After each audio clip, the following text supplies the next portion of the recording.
SSC 2026 সালের পরীক্ষার্থীরা তোমরা বাংলা প্রথম এবং বাংলা দ্বিতীয় থেকে কোন টপিকগুলো পড়ে গেলে খুব সহজে গিয়েই তোমরা লিখতে পারবে এবং 100%-এর ভিতরে 100% কমন পাবে, সেই টপিকগুলো তোমাদেরকে আজকে বলে দিব।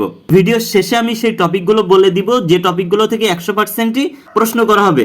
তো দেখো, তার আগে বলে নিচ্ছি, যারা আমাদের স্পেশাল পিডিএফ সাজেশন শিট নিতে চাও তোমাদের জন্য কিন্তু আমাদের special PDF suggestion sheet ready, science, arts, commerce এবং দাখিল পরীক্ষার্থীদের জন্য। দেখো তোমরা কি পাচ্ছ আমাদের এই স্পেশাল পিডিএফ সাজেশন শিটে।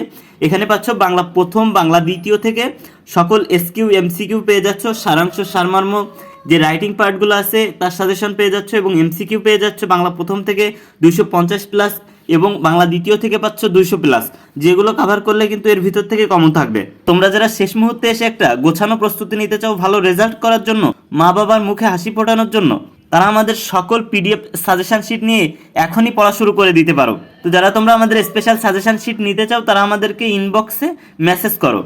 তোমরা বাংলা প্রথম থেকে পড়বা, গদ্য পড়বা শুভা, এরপর পড়বা গদ্য বই পড়া, এগুলো হচ্ছে সৃজনশীল প্রশ্নের জন্য, ঠিক আছে। এরপর তোমরা পড়বা শিক্ষা ও মনুষ্যত্ব।